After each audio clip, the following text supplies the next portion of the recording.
Tengan todos muy buenos días. Hoy es jueves 29. Como todos los días le doy gracias a Dios porque me permite estar con ustedes. A ustedes gracias siempre por la sintonía con la que apoyan el programa. Dios los bendiga a todos. Con la bendición empezamos nuestro análisis el día de hoy. Vamos a comentar algunos aspectos que tienen que ver con el tema de carácter electoral. Toda vez que la Mesa de la Unidad Democrática ha publicado un comunicado donde repudia la conducta o la actitud de Henry Falcón de haber asumido la candidatura presidencial. Henry Falcón ayer también declara señalando que la oposición se ha reunido con el gobierno para pedirle la postergación de elecciones.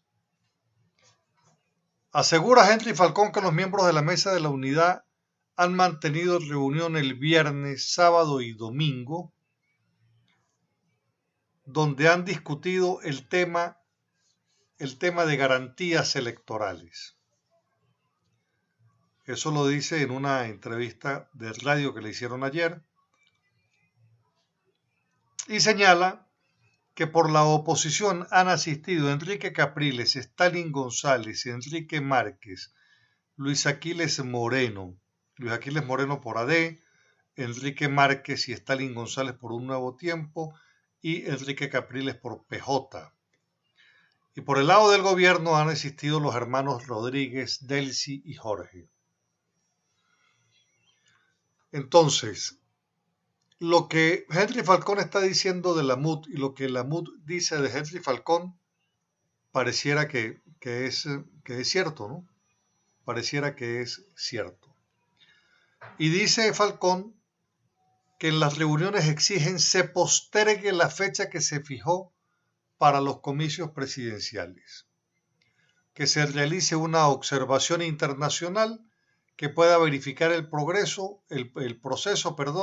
y que una comisión integrada por el gobierno y la oposición acuda a Naciones Unidas a reunirse con el secretario general de Naciones Unidas.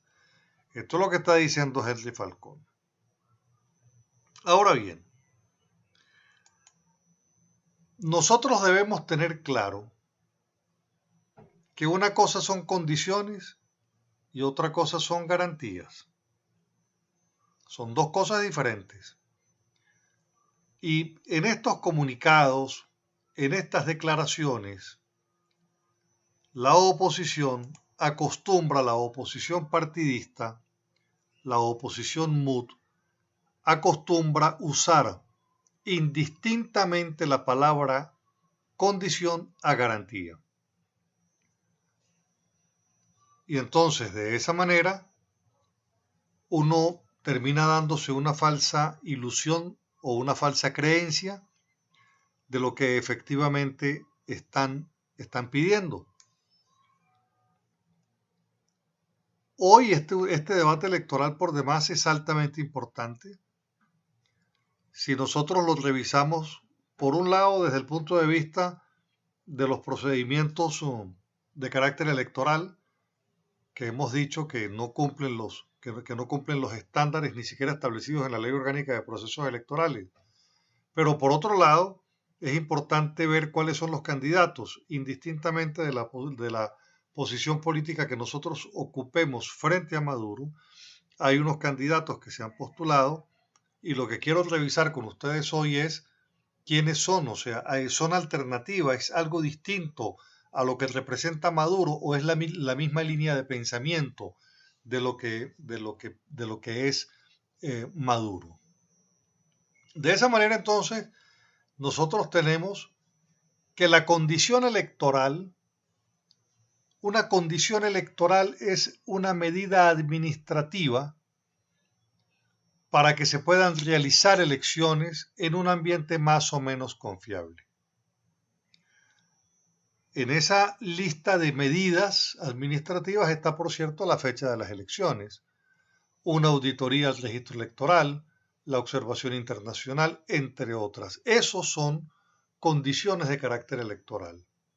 Por cierto, en un artículo en La Patilla, Humberto González Briceño, quien es del Táchira, hace una explicación exhaustiva de esto, de que la condición efectivamente es una medida administrativa, ¿verdad? Esas condiciones son listas que las personas van estableciendo como un prerequisito para avanzar, para ir a un proceso electoral, y condiciona su participación a que tales circunstancias se den. De tal manera que cuando Henry Falcón dice que la oposición MUT está pidiendo un cambio de fecha, esa es una condición para poder participar. Entonces entraría dentro de lo que se denomina las condiciones de participación. Si usted me cambia la condición, yo participo. Por cierto, el secretario de la Asamblea Nacional, en representación de AD, Negan Morales, en un foro ayer también, habló precisamente de lo que está diciendo Henry Falcón, señalando que si cambian la fecha de las elecciones se podría participar, lo cual indica que lo que Henry Falcón está diciendo de el resto de los partidos en la mesa no es nada descabellado o no está lejos de la realidad. Entonces, volvemos al punto, condición electoral es esa medida administrativa que le permite entonces a la persona que está solicitando condiciones que si se la cambia el otro, pues yo puedo participar. Eso es lo que denominan medidas administrativas o instrumentales. Y fíjese qué coincidencia, la fecha electoral es una condición de participación. Ahora bien, ¿qué es la garantía? La garantía implica el conjunto de requisitos concretos que tienen que cumplirse previamente a cabalidad para que el ciudadano se exprese libremente y su voluntad sea respetada. Entonces, una cosa es la garantía electoral y otra cosa es la condición electoral.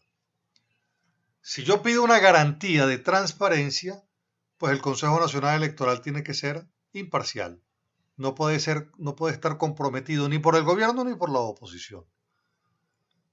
Si yo pido garantías, tiene que existir equilibrio exactamente en todos los manejos de los medios del Estado y el acceso del que no es candidato del gobierno. Por ejemplo, la suspensión del uso de los recursos del Estado en las campañas. Si yo quiero, porque fíjese, la condición electoral beneficia a los que van a participar. La garantía electoral beneficia el respeto del libre derecho que tiene la gente de expresar su voluntad. Entonces, cuando usted escucha a la MUT hablando de condiciones o de garantías, no es lo mismo. Son dos condiciones totalmente diferentes. Por eso es que cuando la mesa habla de condiciones mínimas, usted dice, bueno, eso es lo mínimo para yo poder participar, lo cual indica que lo máximo no se lo dan, por tanto, siguen siendo elecciones sin condiciones. Elecciones sin condiciones. En una situación como la que estamos atravesando, usted me dirá. Bueno, con esta explicación vamos al corte. Bueno, ahora vamos a revisar con detenimiento, pero preste mucha atención, algunas declaraciones que han hecho personas expertas en materia económica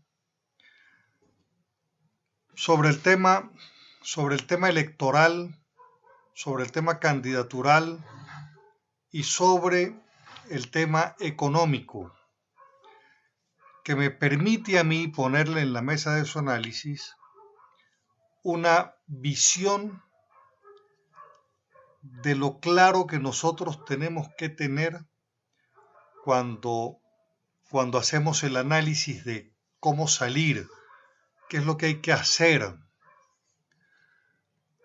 Porque nosotros estamos hablando de una elección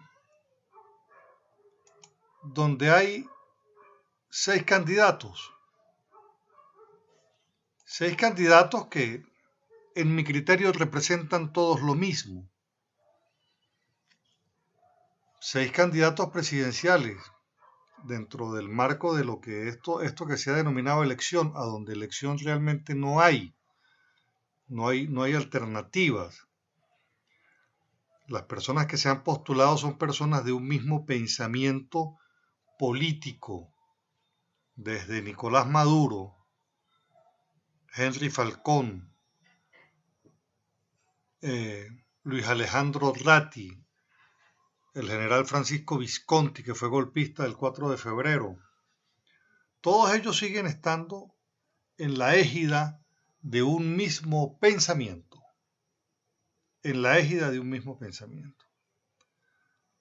Entonces, nosotros encontramos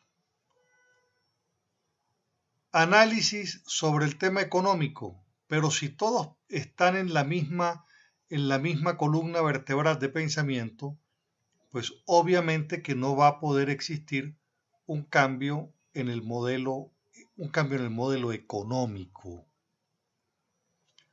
Fíjese, por ejemplo, que Luis Vicente de León da unas declaraciones y señala: será difícil mejorar la economía si no hay un cambio en el modelo político. Obviamente esto es una verdad a medias o puedo invertir la verdad, vale decir,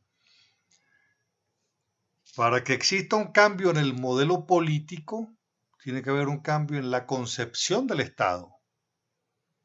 No se cambia el modelo político cambiando de presidente. Se cambia el modelo político cambiando la concepción del Estado. Ahora bien, ¿qué necesita Venezuela? Venezuela necesita, obviamente, el cambio político, pero necesita fundamentalmente también el cambio en el modelo económico. El cambio en el modelo económico, eso es fundamental, necesario por demás. ¿Por qué? Bueno, porque la política y la economía están juntas, caminan de la mano. Se dice siempre que cuando la política se olvida de la economía al final cobra venganza de la política. Si el principal problema que tenemos los venezolanos hoy es un problema de carácter económico, pues se supone que la columna vertebral del debate político en todo caso debería ser que este modelo económico fracasó y no es posible ponerle pañitos de agua tibia porque Maduro y su gobierno cree que van en la dirección correcta. Y si los que están adversando a Maduro están en el mismo pensamiento, pues obviamente no hay cambio. No hay cambio. Vuelvo a lo que hemos venido insistiendo. Yo puedo tener un presidente en el marco, un presidente de oposición en el marco de este Estado que se ha diseñado de Estado comunal perfectamente. ¿Podrá ese presidente cambiarlo todo? Bueno, revisemos, por ejemplo, lo que era la consigna que en oposición nosotros adelantábamos de el por qué teníamos que ganar las 2/3 partes en la Asamblea Nacional. Y recuerdo que decíamos, si no se ganan las 2/3 partes no vamos a lograr cambiar los poderes públicos. Se lograron las 2/3 partes. Lamentablemente no se hizo lo que había que hacer con esas 2/3 partes, pero a lo que quiero referirme es que esas 2/3 partes sí tenían posibilidad de cambiar las cosas. Es precisamente por eso que esa Asamblea Nacional quedó incapacitada por el Tribunal Supremo de Justicia. Esa debió haber sido la lucha fundamental de forma permanente, el que se le reconociera y se le devolviera la potestad de las 2/3 partes en el ejercicio autonómico del poder legislativo nacional. Y fíjese que el gobierno, ni corto ni perezoso, montó la Asamblea Constituyente para asegurarse de que no le cambiaran las cosas desde la perspectiva de la oposición. Maduro no va a hacer ningún cambio en materia económica. Los que están adversándolo de alguna manera o participando en lo que es este simulacro de carácter electoral están pensando lo mismo, del mismo pensamiento, con algunos matices, lo cual indica que la elección no implica cambio. No implica cambio de ninguna naturaleza. Entonces, si el venezolano quiere cambio, bueno, aquí no hay cambio. En este proceso no hay cambio. Pero quiero que le quede claro, es uno, el presidente solo no puede cambiar el modelo político del Estado venezolano, como lo está planteando Luis Vicente de León. Luis Vicente de León dice, hay que cambiar el modelo político para que cambie el modelo económico. Lo que se olvida Luis Vicente es que el presidente no cambia ni siquiera el modelo político. El modelo político lo cambia antes la Asamblea Nacional con las 2/3 partes. Ahora, para cambiar ese modelo político se necesita que esa Asamblea Nacional Constituyente, esta que es ilegal, desaparezca, bien para que se le retorne a la Asamblea Nacional su capacidad operativa con las 2/3 partes, o por la vía de una nueva convocatoria de Asamblea Nacional Constituyente originaria. Ahora bien, hablamos de los candidatos que tienen un mismo pensamiento. ¿Cómo se lo termino de poner en la mesa de su análisis? De la siguiente manera.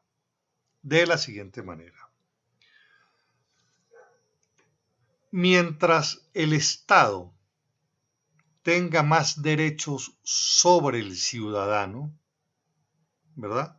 Si el Estado es un gigantismo, es un gigante en derechos y el del ciudadano son minoritarios, estamos en presencia de modelos estatistas, comunistas, y en la medida que el renglón de derechos civiles, ciudadanos, sea mucho más amplio que los derechos que se les reservan al Estado, estaremos en presencia de gobiernos de carácter liberal. ¿A dónde tenemos que apuntar nosotros como sociedad? A los gobiernos de carácter liberal, porque el ciudadano tiene que estar por encima del Estado y no el Estado por encima del ciudadano.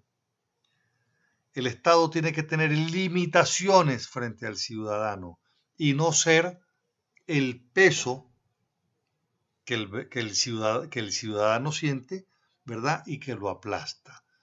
Por eso es que el Estado venezolano, este Estado comunal, en el amparo de que esta es un Estado social, entonces utiliza ese cognomento de definición para avanzar en la intervención del Estado en la economía, del Estado en la libertad económica de las personas, del Estado en la libertad que tiene cada ciudadano de dedicarse con libertad a la actividad económica, y entonces se la interviene, y se la interviene hasta que terminó anulándose. Nosotros hoy hemos tenido pérdida de derechos económicas, todos los derechos económicos contemplados en la Constitución están en manos del Estado, ya no están en manos de los ciudadanos. Entonces, cambio hay si nosotros cambiamos la concepción política y económica del Estado. Es hacia allá a donde tiene que apuntar la lucha política por una Venezuela de primer mundo. Vamos al corte. En la mesa de su análisis voy a dejar un análisis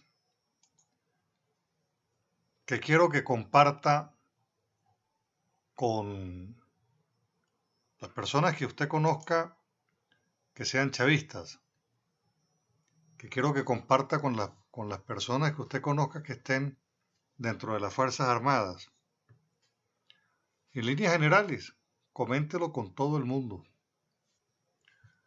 La primera información que le voy a poner en contraste con otra es la siguiente. El director ejecutivo de la organización no gubernamental Ciudadanía en Acción entregó ayer un documento en el despacho del vicepresidente sectorial de Economía de Venezuela, Wilmar Castro Soteldo, en la cual alerta sobre la caída de la capacidad y el flujo portuario en el país y sus efectos sobre la capacidad productiva de alimentos. Está indicando esta ONG que de la investigación que han realizado con agentes auxiliares aduaneros y de carga, detectan que, abro comillas, están ingresando por los dos principales puertos del país, La Guaira y Puerto Cabello, escuche bien, un máximo de un buque cada 16 días. Como lo está escuchando, un buque cada 16 días. Y en ningún caso superan estos buques una capacidad de 30.000 toneladas métricas. Continúa el informe diciendo, la capacidad de descarga, almacenamiento en silos de granos, de polvos y de fluidos está totalmente paralizada. La capacidad de almacenamiento frigorífico en los puertos está paralizada. Los excesivos controles y las dificultades para liquidar las divisas obligatorias al fisco están colocando en insolvencia al sector exportador, situación que amenaza con paralizar las incipientes exportaciones también. El informe señala que la caída de la producción agrícola, animal y vegetal ha colocado al sector agroindustrial nacional, la que procesa alimentos y la que debería tener los anaqueles full, pero están vacíos, en una dependencia extrema de las importaciones. Tenemos una dependencia extrema de las importaciones y no hay dinero. Existe una relación causal, casi lineal, entre los niveles de abastecimiento costo, que es el acceso efectivo de alimentos a la población, y el avance de los índices de desnutrición en el país. Según cifras de Cáritas Venezuela, por demás reconocido por el Sistema de Naciones Unidas, 18.6% de los niños menores de 4 años tienen desnutrición aguda. 18.6% de los niños menores de 4 años tienen desnutrición aguda. Esto es un déficit de peso con respecto a la estatura, de las cuales 7% está en desnutrición aguda y severa. Bueno, esta primera información en contexto y en contraste con la siguiente. Al gobernador de Carabobo, informes de la banca privada de Andorra, señala que este gobernador tiene una conexión entre el chavismo y el lavado de dinero en Andorra. Esto que le voy a leer parcialmente es del País de España y revela que el gobernador de Carabobo presuntamente con fondos de dicha institución financiera ha intentado mover honorarios que supuestamente cobró por servicios de intermediación por la construcción de una refinería de petróleo. Señala la información que hasta el 2009 la Cava persiguió ingresos por permutas de bonos con una casa de bolsa. Se pretendía, al parecer, según El País de España, camuflar el rastro del dinero. Según el banco, el mandatario gobernador de Carabobo recurrió a una ambiciosa estructura mercantil, colocó tras su cuenta de Andorra una sociedad mercantil y detrás de ella un testaferro. El informe señala que el informe del banco señala que el gobernador de Carabobo buscaba usar su cuenta en Andorra como puente para transferir a Suiza. ¿Por qué le pongo esta información en contexto? En comparación, para que usted vea entonces cómo la corrupción no solamente acabó con el gobierno de Nicolás Maduro y de Chávez, sino que fue minando las bases de la sociedad y en consecuencia a mayor corrupción, el dinero que se han llevado, se han robado, han transferido, encontramos entonces los puertos sin capacidad de descarga, estos datos de los puertos y de los barcos que prácticamente ya no están llegando, pero otro cuerpo de chavistas enchufados, millonarios y mil millonarios, con su pobreza, la mía, la de todos, las de todos los que estamos aquí y las de todos los que están por fuera, pero que están en iguales condiciones. Dios los bendiga a todos. Regáleme usted a mí también su bendición. Nos encontramos mañana con el inmenso favor de Dios. Que tengan un excelente día. Gracias.